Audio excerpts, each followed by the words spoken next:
Good Hi, evening, sir. everyone. Hi, sir. A very good evening to you. Good evening, everyone. Namaskar. Thank you so much for joining us. Wish you all a very, very happy and prosperous new year. Wish that this new year brings a lot of success in your life. My name is Prakash Jain. I head sales and distribution at Anand Rathi. Today, in association with Kotak Mahindra Asset Management Company, we are doing this webinar on investment opportunities in 2022. Friends, last year we celebrated our 25 years at Anand Rathi of financial expertise.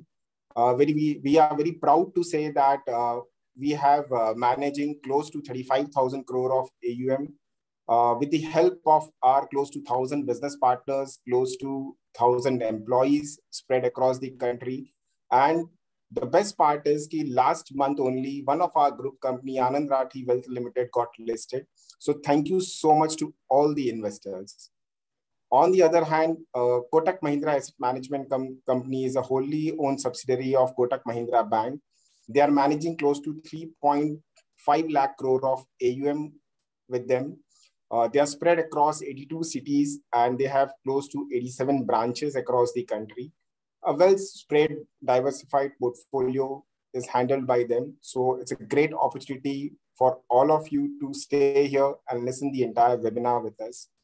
Friends, before starting and hand over the process to Shri Nilesh ji, I just wanted to brush up the few things. आज हम जो भी बातें करेंगे आप लोगों को सब चीजें पता होंगी, but just एक brush up कर लेते हैं.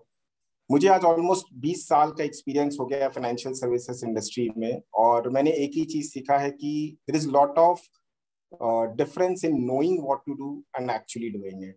इट इज लाइक कि आज हम सबको पता है कि अगर हम आज सुबह उठें, योगा करें, एक्सरसाइज करें, पूरे दिन में अगर हम 30 to 35% रॉ फ्रूट्स और वेजिटेबल्स खाएं तो शायद हमारी हेल्थ बहुत अच्छी हो जाएगी, पर हम क्या कर पाते हैं. So in the same manner, investing in equity requires a lot of patience which you need to cater. So this is the most important part. Today we will try to cover कि asset allocation क्या होता है, अगर आपके पास कुछ पैसे हैं तो आपको कैसे निवेश करने हैं, किस किस एसेट्स में करने हैं.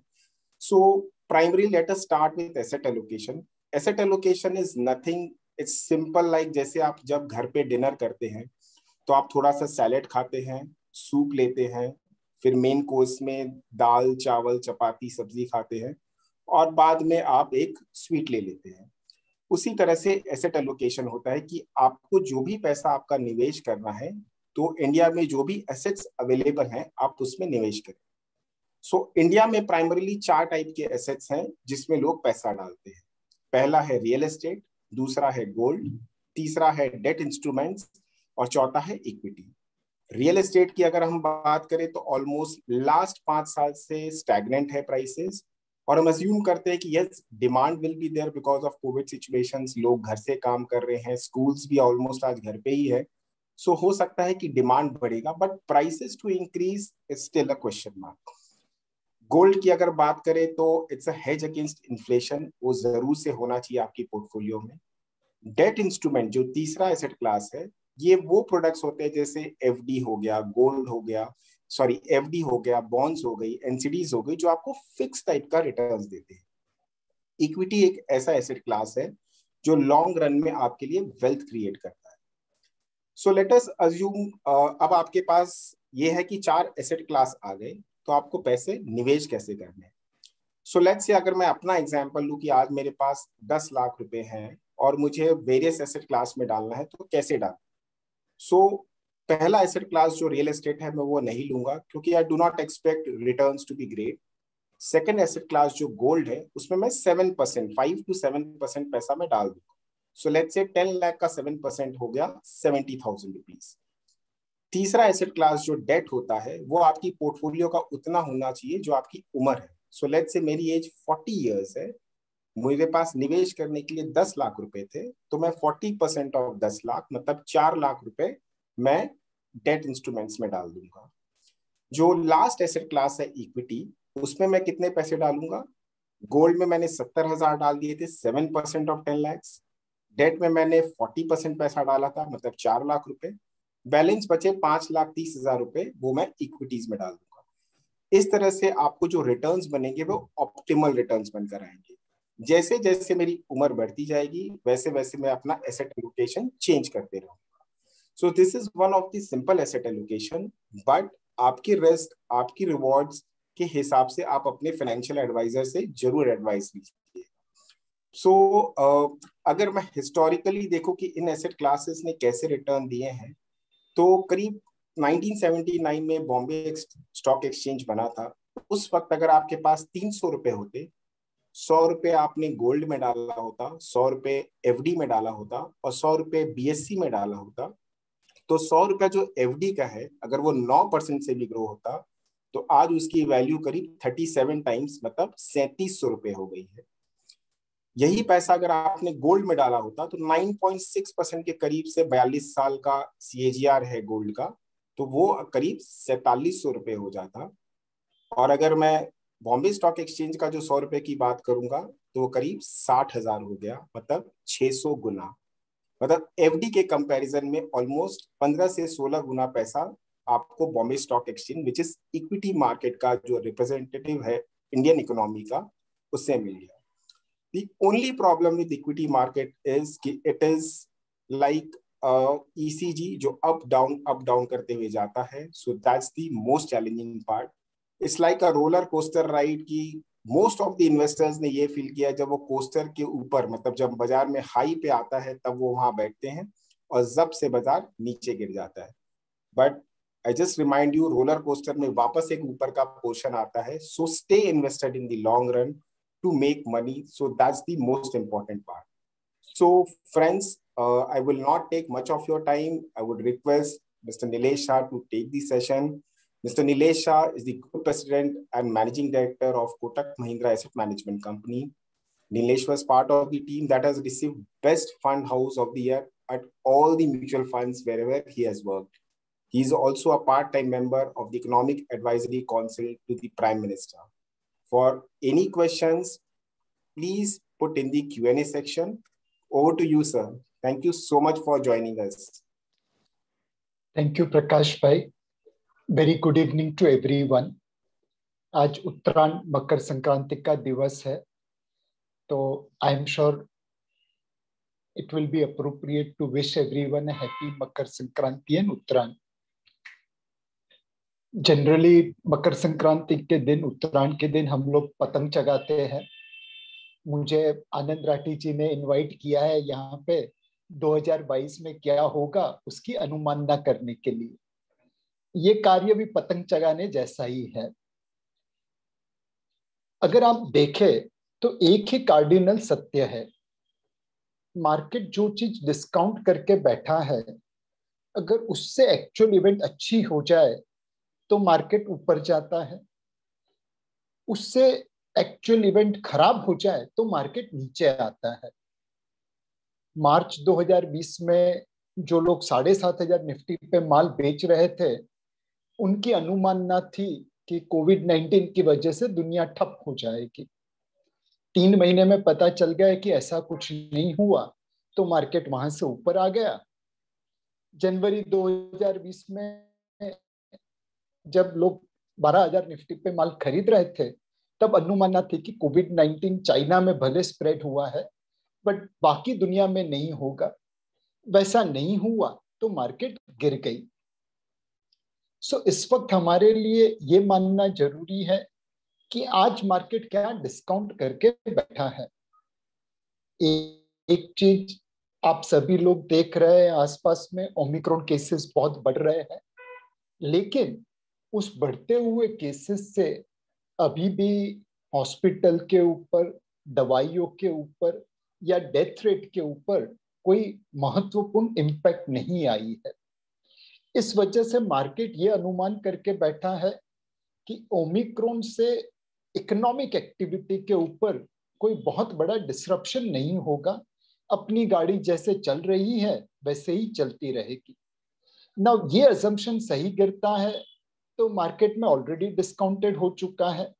अगर ये गलत होता है, किसी कारणवश हमें लॉकडाउन अनाउंस करना पड़े तो मार्केट नीचे आ सकता है। दूसरी चीज जो मार्केट डिस्काउंट करके रखा है कि इस साल पिछले साल की तरह इन्वेस्टर्स का बोलबाला रहेगा। पिछले साल हमने डोमेस्टिक इन्वेस्टर्स, चाहे म्यूचुअल फंड हो, इंश्योरेंस कंपनी हो, पेंशन फंड हो, मेरे और आप जैसे रिटेल इन्वेस्टर्स हो, फॉरेन पोर्टफोलियो इन्वेस्टर्स हो, ये सभी ने भारत में खरीदारी की। सेकेंडरी मार्केट में भले एफपीआई की सेलिंग थी, बट प्राइमरी मार्केट में उन्होंने बाइंग करके नेट नेट मार्केट में निवेश किया। जब मार्केट में निवेश ज्यादा होता है, पैसा ज्यादा आता है, तो ऑब्वियसली दाम ऊपर बढ़ते हैं। इस साल एसआईपी का फ्लो म्यूचुअल फंड में 11,000 करोड़ रुपए प्रति महीना है, एंड अभी तो साल की शुरुआत हुई है। इंश्योरेंस पेंशन फंड में भी रेगुलर पैसा आता है तो निवेश होता है। रिटेल एचएनआई इन्वेस्टर्स अब मार्केट में काफी समझदारी से निवेश कर रहे हैं, गिरती हुई मार्केट में ज्यादा लेते हैं, बढ़ती हुई मार्केट में कम लेते हैं, और फॉरेन पोर्टफोलियो इन्वेस्टर्स भी भारत में निवेश करते रहेंगे, ऐसा हमें लगता है। सो ओवरऑल मार्केट पैसों के निवेश की वजह से सपोर्टेड रहेगी। अब मार्केट में एक आदमी खरीदेगा तो दूसरा बेचना भी चाहिए। इस वक्त मार्केट में बेचने वाले प्रमोटर्स है, चाहे फिर वो इंडिविजुअल हो या प्राइवेट इक्विटी फंड हो। ये लोग आईपीओ के द्वारा, ऑफर फॉर सेल के द्वारा, क्यूआईपी के द्वारा पैसा रेज कर रहे हैं। अब ये जो प्रमोटर है, उन्हें अपनी कंपनी की वैल्यू मालूम है, वो सस्ते दाम पे अपनी कंपनी को बहुत एक नहीं बेचेंगे, ऊपर के दाम में डेफिनेटली बेचेंगे। तो 2022 में एक ऐसा इक्विलिब्रियम बनता है कि जब मार्केट नीचे गिरेगा, वैल्यूएशन सस्ते हो जाएंगे, तो retail investors, domestic investors, foreign portfolio investors buying ज्यादा करेंगे और प्रमोटर सेलिंग कम करेंगे। मार्केट ऊपर चला गया तो ये बाइंग कम करेंगे, प्रमोटर सेलिंग ज्यादा करेगा। सो नेट नेट मार्केट में एक इक्विलिब्रियम बना रहेगा, और हमें लगता है निवेश की वजह से दाम सपोर्टेड रहेंगे। तीसरी चीज जो मार्केट डिस्काउंट करके बैठा है शॉर्ट टर्म में, कि इस बार बजट पिछले बजट की तरह अच्छा आएगा, इसमें कोई कैपिटल गेन्स के ऊपर छेड़खानी नहीं होगी, इसमें ग्रोथ को बढ़ावा दिया जाएगा और कॉर्पोरेट सेक्टर को सहारा दिया जाएगा। अब बजट अच्छा आता है मार्केट के लिए तो मार्केट चलेगा, नहीं अच्छा आता तो ऑब्वियसली मार्केट गिर सकता है। ये सारी चीजें मार्केट को शॉर्ट टर्म में इंपैक्ट करती हैं। कहीं बजट खराब आए, मार्केट उसे 2-3 महीना याद करता है, फिर भूल जाता है। जो सबसे महत्वपूर्ण चीज है मार्केट को चलाने के लिए, वो कंपनी की प्रॉफिटेबिलिटी है। 2019 से 2023 के बीच में उम्मीद है कि निफ्टी 50 कंपनीज की प्रॉफिटेबिलिटी ऑलमोस्ट डबल हो जाएगी। 2020 साल में निफ्टी 50 कंपनीज ने तकरीबन 3.5 लाख करोड़ का प्रॉफिट किया था। उम्मीद है एफआई 2023 में ये 7 लाख करोड़ का प्रॉफिट करेंगे। 4 साल में प्रॉफिट दुगना। अब ये नंबर 7 लाख करोड़ का कैसे आया? जब जून 21, सितंबर 21 के रिजल्ट्स आए, तब एक उम्मीद बनी कि ये 7 लाख करोड़ का प्रॉफिट बन सकता है। अब दिसंबर 21 के रिजल्ट आने चालू हो गए। जो अच्छे रिजल्ट है कंपनीज के, वो जनरली पहले आते हैं, जो खराब रिजल्ट है वो जनरली बाद में आते हैं। अब दिसंबर 21 के रिजल्ट से मार्केट को ये अनुमान बैठता है कि ये 7 लाख करोड़ का निफ्टी 50 कंपनी का प्रॉफिट 2023 में आ जाएगा, तो मार्केट यहाँ पे ही रहेगा। अगर लगता है कि नहीं उससे हम ज्यादा जाएंगे, 7,50,000 करोड़ भी हो सकता है, तो मार्केट ऊपर जाएगा। अगर मार्केट को लगता है कि नहीं 6.5 लाख करोड़ का ही प्रॉफिट बनेगा, तो मार्केट नीचे आएगा। सो इफेक्टिवली ओमिक्रॉन किस तरह से इकोनॉमिक एक्टिविटी को डिस्टर्ब करता है, बजट किस तरह से इकोनॉमी और मार्केट को सपोर्ट करता है, निवेशकों की बाइंग कैसे चलती है, और कंपनी की प्रॉफिट ट्रेजेक्टरी कैसे बनती है, ये 3-4 फैक्टर मार्केट को इन्फ्लुएंस करते रहेंगे। हमारा अनुमान है कि ओमिक्रॉन से इकोनॉमिक एक्टिविटी डिस्टर्ब नहीं होगी, इस साल निवेशकों का बाइंग जोर से रहेगा। इस साल कंपनीज की प्रॉफिटेबिलिटी 7 लाख करोड़ के टारगेट को अचीव करने के लिए चलती रहेगी और बजट मार्केट को सपोर्ट करेगा। ये सारी चीजें जमा करे तो यहां से मार्केट अच्छा रिटर्न दे दूसरे एसेट क्लास के सामने, ऐसा लगता है। क्या मार्केट में कोई रिस्क है? Obviously there is no free lunch, there is no return without risk. इस बार जो रिस्क है वो ग्लोबल ज्यादा है और लोकल कम है। सबसे बड़ा रिस्क हमारे लिए जियोपॉलिटिकल है। भारत और चाइना की बॉर्डर के ऊपर दोनों की आर्मीज फेस टू फेस खड़ी हैं। आज की तारीख में हमारे सैनिक या उनके सैनिक वेपन्स का यूज नहीं करते, बट कल को उठ के अगर किसी इमोशंस में बह के अगर किसी सोल्जर ने वेपन्स का यूज कर लिया तो एक अनइंटेंडेड फ्लेयर अप हो सकता है। ताइवान की एयर स्पेस में चाइनीज प्लेन आए दिन जाते रहते हैं। अभी तो वो सही समय पे यू टर्न मार लेते हैं, बट कल को उठ के अगर एक आध चाइनीज प्लेन अंदर तक चला जाए और ताइवान उसे गिरा दे तो एक अनइंटेंडेड फ्लेयर अप हो सकता है। ये सब बहुत लो probability but high impact event है। अगर भारत चाइना में युद्ध होता है तो अपनी मार्केट गिरेगी, उसे कोई बचा नहीं पाएगा। अगर चाइना ताइवान में युद्ध होता है तो तीसरे विश्व युद्ध का माहौल बन सकता है। सारे दुनिया की मार्केट के ऊपर उसका इम्पैक्ट आएगा।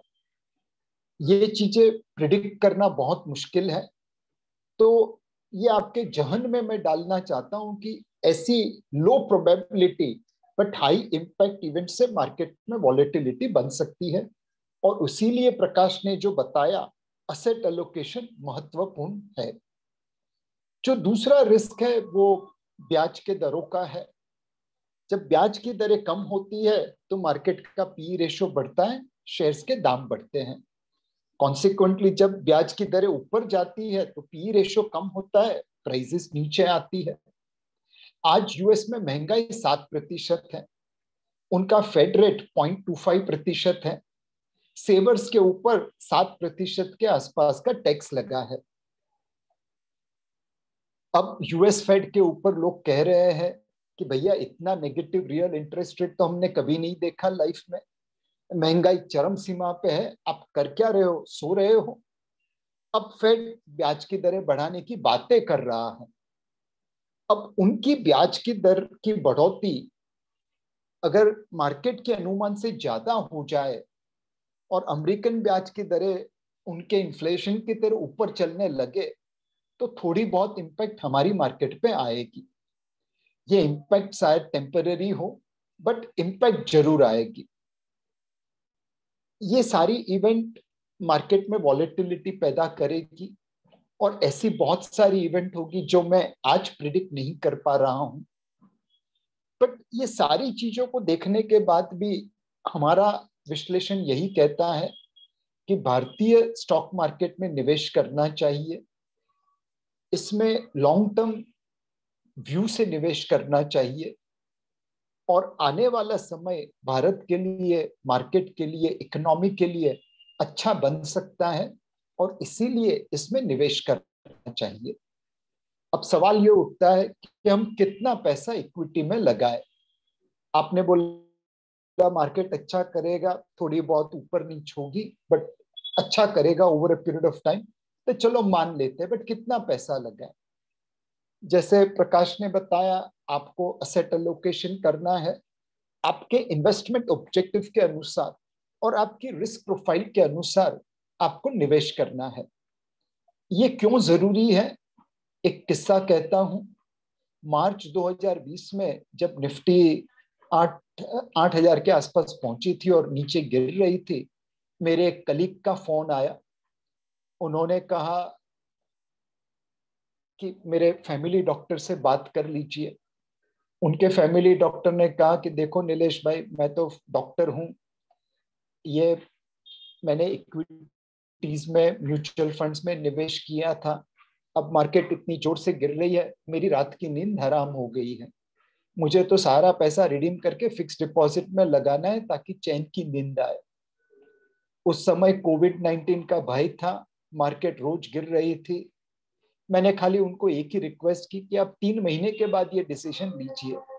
अभी इतना भय है मार्केट में, मार्केट इतनी गिर चुकी है, आप 3 महीने रुक जाइए और बाद में डिसाइड करेंगे क्या करना है।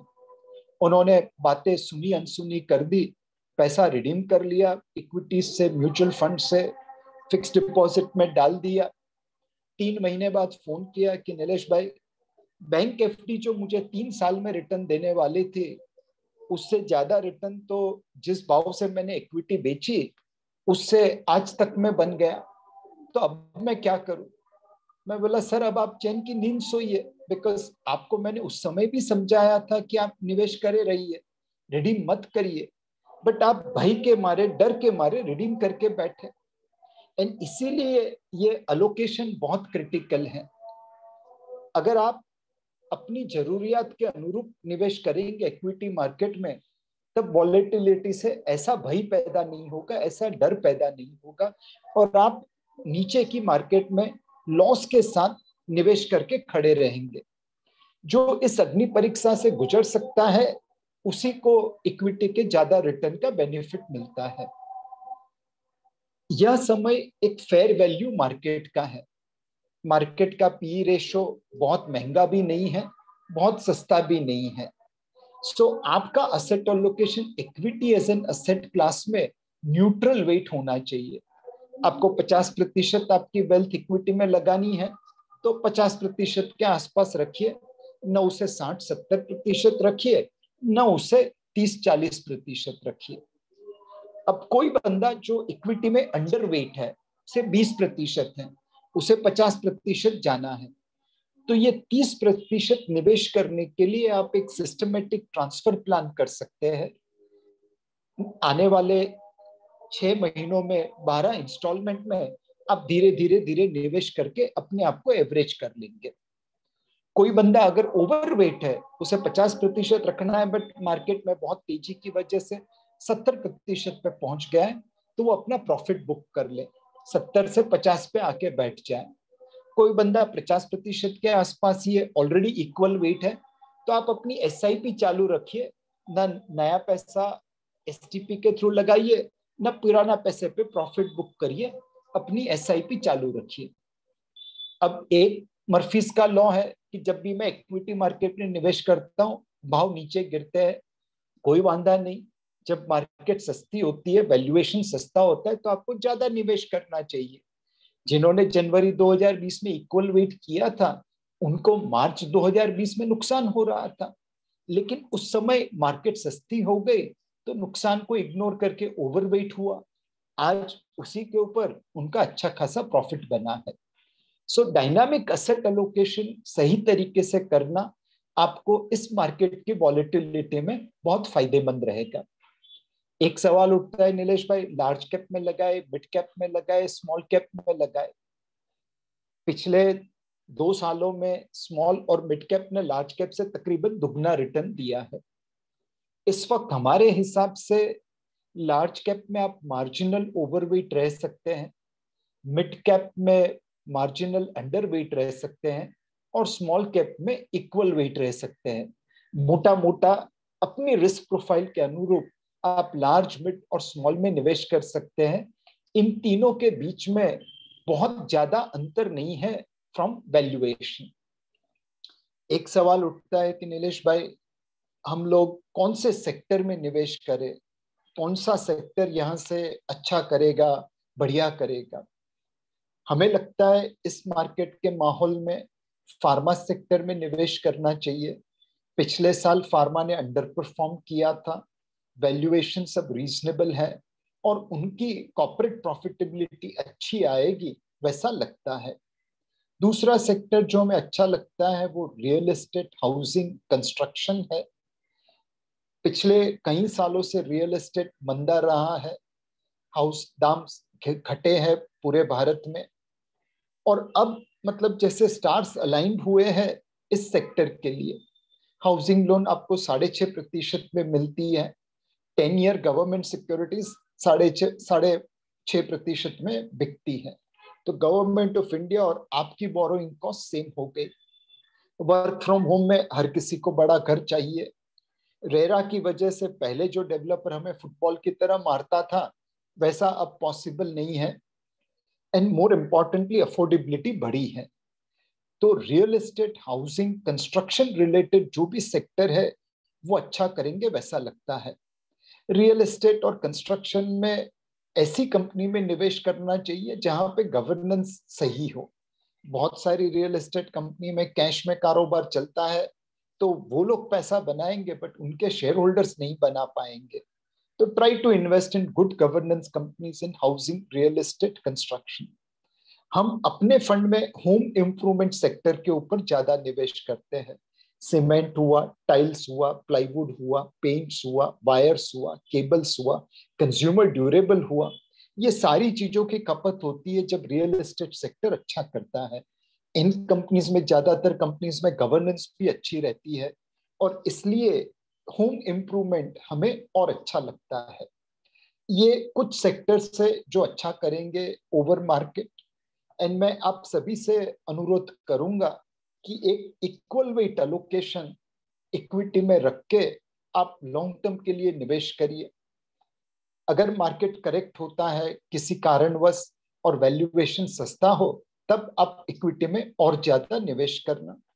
यह असेट अलोकेशन से वॉलेटिलिटी आपकी फेवर में आ जाएगी। फिक्स्ड इनकम मार्केट में अगर देखें तो ब्याज की दरें पिछले कुछ दिनों से भारत में बढ़ी हैं और हमें लगता है कि इस वक्त अगर आपको फिक्स्ड इनकम मार्केट में निवेश करना है तो शॉर्ट टर्म बॉन्ड फंड हुआ, पीएसयू बॉन्ड फंड हुआ, कॉर्पोरेट बॉन्ड फंड हुआ, यह टाइप के जो मिड ड्यूरेशन फंड है उसमें निवेश करना उचित रहेगा।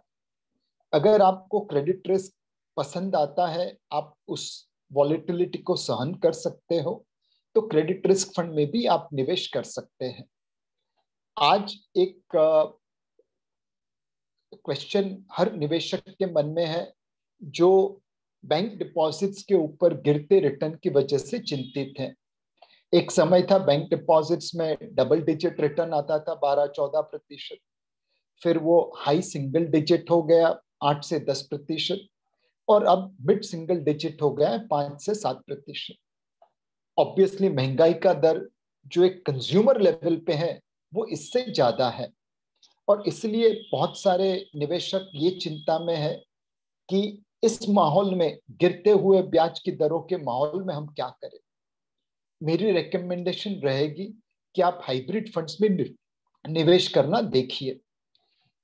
एक डेट हाइब्रिड स्कीम आती है, इसमें 15 से 25% इक्विटी में निवेश होता है और 75 से 85% डेट इंस्ट्रूमेंट्स में निवेश होता है। इसमें एक नॉर्मल डेट फंड के सामने थोड़ी वॉलेटिलिटी ज्यादा होती है, बट उस वजह से उसमें रिटर्न्स भी ज्यादा आते हैं। दूसरा एक हाइब्रिड फंड है कॉल्ड इक्विटी सेविंग स्कीम। उसमें 25 से 50% इक्विटी में निवेश होता है और 75 से 50% डेट और आर्बिट्राज में निवेश होता है। अगेन वहां पे ज्यादा इक्विटी अलोकेशन की वजह से वॉलेटिलिटी ज्यादा है बट रिटर्न भी ज्यादा मिल सकते हैं। तीसरा असेट अलोकेटर फंड करके फंड है। इसमें आप फंड मैनेजर के ऊपर रिस्पॉन्सिबिलिटी डालते हैं, वो डेट, इक्विटी, गोल्ड, उसमें असेट अलोकेशन करता रहता है और ये फंड भी थोड़ी ज्यादा वॉलेटिलिटी के साथ, थोड़े ज्यादा उतार चढ़ाव के साथ अच्छा रिटर्न निवेशकों को दे सकते हैं। जो डेट के लोअर रिटर्न की वजह से चिंतित है, उन्हें हाइब्रिड फंड में थोड़ी वॉलेटिलिटी ज्यादा लेके अच्छे रिटर्न के लिए निवेश करना चाहिए। मार्केट में एक और नया इंस्ट्रूमेंट आ रहा है जिसे रियल एस्टेट इन्वेस्टमेंट ट्रस्ट या इन्वेस्टमेंट ट्रस्ट के नाम से जाना जाता है। Brookfields, Embassy, Mindtree, National Highway Authority of India, Power Grid, ऐसे कई रीट इनविट बाजार में आए हैं। इनकी वॉलेटिलिटी भी डेट के सामने ज्यादा है बट रिटर्न पोटेंशियल भी डेट के सामने ज्यादा है। आप अपने आनंद राठी के कंसल्टेंट से, रिलेशनशिप मैनेजर से बात करेंगे तो वो आपको इन इंस्ट्रूमेंट के बारे में ज्यादा बता पाएगा और इनमें आप निवेश करके अपने पोर्टफोलियो रिटर्न को बढ़ा पाएंगे, अल्बेट उसमें थोड़ी वॉलेटिलिटी भी ज्यादा बढ़ जाएगी। तीसरा असेट क्लास है गोल्ड का। पिछले साल गोल्ड ने नेगेटिव रिटर्न दिया है और इस वक्त मतलब लोगों को लग रहा है कि गोल्ड में निवेश करें कि क्रिप्टो में निवेश करें। क्रिप्टो में रिटर्न बहुत ज्यादा है, गोल्ड में कम है। हमारे हिसाब से गोल्ड में थोड़ा अलोकेशन रखना चाहिए। जब भी गोल्ड 1 2 3 सालों के लिए नेगेटिव रिटर्न देता है तब वो चौथे पांचवें साल में ब्याज की दरें कम हो, लिक्विडिटी ज्यादा हो तो जनरली गोल्ड अच्छा करता है। पिछले साल गोल्ड ने भले अच्छा नहीं किया हो बट हमें लगता है कि धीरे धीरे निवेशकों का पैसा गोल्ड की तरफ आएगा, सेंट्रल बैंक्स भी उसमें बाइंग करेंगे और सारी चीजें मिला के गोल्ड आने वाले 3 4 सालों में एक फिक्स्ड इनकम से थोड़ा अच्छा रिटर्न दे पाएगा। एक और सवाल लोगों के मन में उठता है, नीलेश भाई क्रिप्टो में निवेश करे क्या? उसमें तो देखो लोगों ने कितने पैसे बना लिए। अब क्रिप्टो के ऊपर कुछ भी कहना बहुत मुश्किल है। आप जब मुझे किसी कंपनी के बारे में पूछते हैं तो मैं उसकी बैलेंस शीट, फंडामेंटल एनालिसिस करके एक व्यू लेता हूँ और उस हिसाब से वो बाई है सेल है वैसा कॉल लेते हैं। क्रिप्टो में अंडरलाइन कुछ है नहीं, उसके नीचे आगे पीछे ऊपर कुछ भी नहीं है। उसे आप सिर्फ ये अनुमान करके निवेश कर रहे हैं कि कल इसके दाम बढ़ेंगे और कोई दूसरा बंदा मेरे पास से ये लेके जाएगा, इसलिए उसमें निवेश करना चाहिए। जब तक गाड़ी ऐसे चलती है तब तक दाम ऊपर जाते हैं, जिस दिन गाड़ी रिवर्स हो जाए तब दाम नीचे आते हैं। क्रिप्टो एक high risk high return Gamble है। उसमें आप उतने ही पैसे लगाए जो अगर चले जाए तो आपको दुख नहीं होगा, आपको दर्द नहीं होगा। क्रिप्टो में निवेश करते कुछ चीजों का जरूर ध्यान रखिए। आपको शायद पता नहीं है but 30% of bitcoin are today in unaccounted accounts. इसका कोई अता पता नहीं है, उसके ओनर्स नहीं है, या उनसे हार्ड ड्राइव क्रैश हो गई, या बिटकॉइन की गुम हो गई, या अपने कंप्यूटर का पासवर्ड भूल गए, कुछ भी हुआ, लेकिन उस 30% बिटकॉइंस का कोई मालिक नहीं है। अगर आप क्रिप्टोस में निवेश करते हैं तो उसको सुरक्षित रखने के लिए डेफिनेटली ध्यान रखना, नहीं तो आपके पास क्रिप्टो रहेंगे बट आप उससे एक्सेस नहीं कर पाएंगे। दूसरी चीज, क्रिप्टो में ट्रांजैक्शन कॉस्ट बहुत ज्यादा है। अलग अलग लेवल के क्रिप्टोस में अलग अलग ट्रांजैक्शन कॉस्ट है, बट इक्विटी में अगर आप बाई सेल करते हैं तो ट्रांजैक्शन कॉस्ट आधा 1% होता है। क्रिप्टोस में यही चीज कई कई बार 10 10 20 20% हो जाती है। तो ये हाई ट्रांजैक्शन कॉस्ट का भी ध्यान रखना। तीसरा, जब आप क्रिप्टो में निवेश करें तो सही इंटरमीडियरी के थ्रू निवेश करना। आए दिन हम सुनते रहते हैं कि टर्की जैसी कंट्री में एक्सचेंज ही उड़ गया, दूसरे देशों में जिस इंटरमीडियरी के थ्रू डील किया था वो पैसे लेके भाग गया। तो आपको सही तरीके से सही इंटरमीडियरी के साथ निवेश करना पड़ेगा। क्रिप्टो जैसा मैंने पहले बताया, वापस दोहराऊंगा, यह high risk high return Gamble है। उसमें उतना ही पैसा आप लगाए जो अगर चला जाए तो आपको दुख दर्द नहीं होगा। मोटा मोटा 2022 भारत के लिए, इकोनॉमी के लिए, मार्केट के लिए एक अच्छा साल साबित होगा। इसमें इक्विटी में सबसे ज्यादा रिटर्न आएगा, फिक्स्ड इनकम और गोल्ड में मोटा मोटा सिमिलर रिटर्न आएगा। तो यह सोच समझ के आप अपना असेट एलोकेशन कर सकते हैं एंड फिर उस असेट एलोकेशन को डिसिप्लिन से मेंटेन करना पड़ेगा। मार्केट में चढ़ उतर होती रहेगी, ऊंच नीच होती रहेगी। सस्ती मार्केट में लॉस को इग्नोर करके ज्यादा खरीदना, और बढ़ती हुई मार्केट में अगर आपका एलोकेशन डिटरमाइन करता है तो लालच में आए बगैर थोड़ा प्रॉफिट बुक कर लेना। फाइनली एक चीज कह के मैं अपनी बात खत्म करना चाहूंगा आज अगर आप मेरे इक्विटी म्यूचुअल फंड में एसआईपी रिटर्न देखें तो तकरीबन 15% से लेके 25% कंपाउंडेड रिटर्न है 10 साल का। जो जो लोगों ने एसआईपी की है वो दिल से दुआ दे रहे हैं। इस दिवाली एक निवेशक का फोन आया था कि नीलेश भाई आपके घर का एड्रेस दीजिए। मैं बोला क्यों, क्या हुआ? ही सेड नहीं, मुझे दिवाली की गिफ्ट भेजनी है। मैं बोला हमारे वहां पे गिफ्ट लेना अलाउड नहीं है, आपने फोन किया, विश की, दुआ दी, वही हमारे लिए बहुत है। तो फिर उन्होंने कहा कि नीलेश भाई आपसे एक सवाल पूछूं। मैं बोला पूछिए। तो क्या आप जो म्यूचुअल फंड का स्टेटमेंट देते हैं उसमें जो पैसे दिखा रहे हैं मेरे अकाउंट में वो सही है क्या? मैं बोला ये क्या बात कर रहे हो, बिल्कुल सही है। बोला मैं रिडीम करूँ तो मुझे उतना मिल जाएगा? मैं बोला पक्का मिल जाएगा। अभी हो सकता है कि आपके पास जो नो अक्टूबर का स्टेटमेंट ऑफ अकाउंट हो और आप नवंबर में रिडीम करें तो थोड़ा बहुत ऊपर नीचे होगा, बट जो एनएवी दिखाते हैं उस एनएवी को हम ऑनर करते हैं, पैसा देते हैं। फिर मैंने उनसे पूछा कि लेकिन आपने ऐसा क्यों कहा, आप तो मेरे म्यूचुअल फंड में 15-20 साल से निवेशक है, आपके मन में ये संशय क्यों आया, और वो भी 15-20 साल के एक्सपीरियंस के बाद? जैसे नहीं नीलेश भाई, इतना पैसा मेरा है वो मन मानने को तैयार नहीं है। मैं बिलीव नहीं कर सकता कि एसआईपी करके इतना पैसा बन सकता है, तो आपसे कंफर्मेशन लेना था कि ये वाकई सही पैसा है। नाउ आज लोग खुश हो रहे हैं, लोग दुआ दे रहे हैं, लेकिन ये सभी लोगों ने मार्च 2020 में अग्नि परीक्षा पास की। मार्च 2020 में मेरे यही इक्विटी फंड का एसआईपी रिटर्न 3-3 साल के लिए नेगेटिव हो गया था। 5 साल के लिए मेरा रिटर्न लो सिंगल डिजिट में था, 1-2-3%। 10 साल का मेरा रिटर्न आधा होके हाई सिंगल डिजिट 7-8-9% रहा था। आप इमेजिन करिए, आपने हमारे विश्वास पे 3-3, 5-5 साल का पैसा लगाया और 3 साल 5 साल बाद खड़े होके देखे तो उसमें कोई रिटर्न ही नहीं था खास।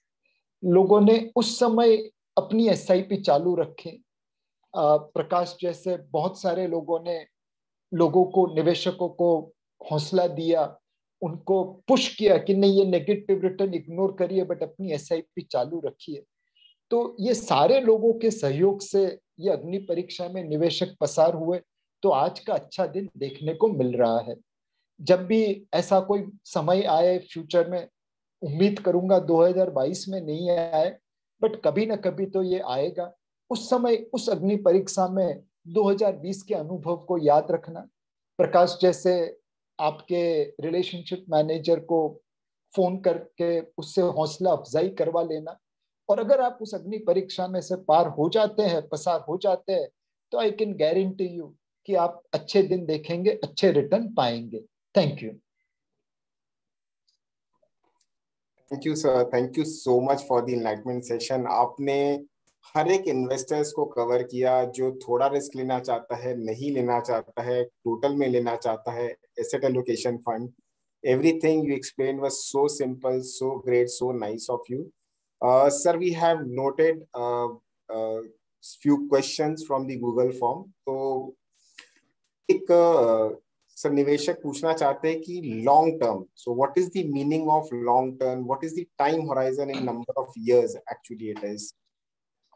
सो मेरी माता जी है, अब उनकी उम्र 75 साल के लिए है, 75 साल की है। अब उनके लिए लॉन्ग टर्म अगर देखा जाए तो वो तो यू नो मतलब उनकी एज के अनुरूप मैं कह रहा हूँ कि उनकी तो उम्र 75 साल की है तो उस हिसाब से होगा। लेकिन जब वो निवेश करती है वो अपने लिए निवेश नहीं करती, वो तो मेरी बच्ची के लिए निवेश करती है। उनकी तो ये उम्मीद है कि जब मैं जाऊं तो मेरा सारा पैसा मेरी बेटियों को मिले। So even at that age वो इक्विटी में निवेश कर सकती है, बिकॉज उनकी टाइम होराइजन अपने बच्चियों को पैसा देने की है। अब करेक्ट। कोई दूसरा 75 साल का आदमी है जिसके आगे पीछे कोई नहीं है, तो उनका टाइम होराइजन मतलब वो अगर चाहे तो भी उस तरह का लंबा नहीं ले सकते, बिकॉज उन्हें तो डे टू डे सर्वाइवल करनी पड़ेगी। सो लॉन्ग टर्म हर आदमी के लिए अलग अलग होता है। आपको अपने रिलेशनशिप मैनेजर के साथ बैठना पड़ेगा कि मैं किस लिए निवेश करता हूं। अगर आपको अगले साल वेकेशन लेना है तो वो शॉर्ट टर्म निवेश हो गया। अगर आपको 3 साल बाद घर लेना है तो मीडियम टर्म निवेश हो गया। अगर आप 15 साल के बाद रिटायर होने वाले हैं और उसके लिए निवेश कर रहे हैं तो वो अपने आप लॉन्ग टर्म हो गया। सो हर आदमी को अपने ऑब्जेक्टिव के अनुरूप कॉल लेना पड़ेगा, क्या शॉर्ट टर्म है, क्या मीडियम टर्म है, क्या लॉन्ग टर्म है। उसकी कोई एक स्टैंडर्ड डेफिनेशन नहीं है। Perfect, sir. So one of the question which is there, which has come, and it's also in our mind also.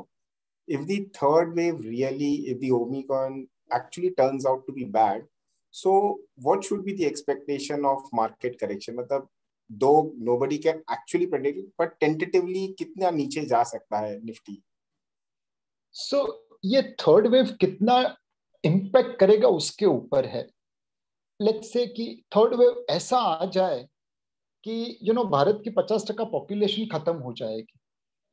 ऐसा होगा नहीं, लेकिन आप सोचिए कि अगर ऐसा कुछ हो जाए तो वो तो मार्केट ने आज डिस्काउंट ही नहीं किया है, तो ऑब्वियसली मार्केट का करेक्शन बहुत बड़ा होगा। दूसरा ये सोचिए कि ओमिक्रॉन के थर्ड वेव से सिर्फ 1 वीक का लॉकडाउन आता है और 1 वीक के बाद सब कुछ ठीक हो जाता है। अब अगेन ये होगा नहीं होगा किसी को नहीं मालूम, बट 1 वीक के लॉकडाउन से बाजार 52 वीक की इकोनॉमी में क्या फर्क पड़ेगा? कुछ लोग बाकी के 51 वीक में ज्यादा काम करके 1 वीक को कॉम्पनसेट कर लेंगे, तो मार्केट में इसके कोई इंपैक्ट नहीं होगी। सो आपको ये अनुमान लगाना है कि ओमिक्रॉन कितना सीवियर होगा और उससे इकोनॉमी में कितनी बाधा पहुंचेगी, और आने वाले समय में उस बाधा को क्या इकोनॉमी कवर अप कर लेगा कि नहीं। अगर 1-2 वीक के लिए बाधा पहुंचती है तो बाकी के 50-51 वीक में वो आराम से कवर हो जाएगा, तो मार्केट के ऊपर कोई इम्पैक्ट नहीं होगी। Right sir. Sir since you said कि रियल एस्टेट यू फील की is one of the good sector, ऐसे और भी कोई 2-3 सेक्टर हैं जो नेक्स्ट 3 इयर्स होराइजन से बहुत अच्छे हैं, या फिर एक नॉर्मल इन्वेस्टर जो बाजार में जस्ट अभी आया है उसको एक डाइवर्सिफाइड म्यूचुअल फंड ले लेना चाहिए, क्योंकि वो ऑलमोस्ट सारे सेक्टर्स में इक्वली पैसा या टेंटेटिवली उतना लगा देता है। So what is the ideal actual situation? So Prakash भाई, आपने बात की खाने की स्टार्टिंग में असेट एलोकेशन में। अब मेरे को डेजर्ट बहुत अच्छा लगता है, बहुत मीठा है, बहुत अच्छा है, फरसान तीखा है, बहुत अच्छा लगता है, बट आप डेजर्ट और फरसान तो नहीं खाते रहेंगे।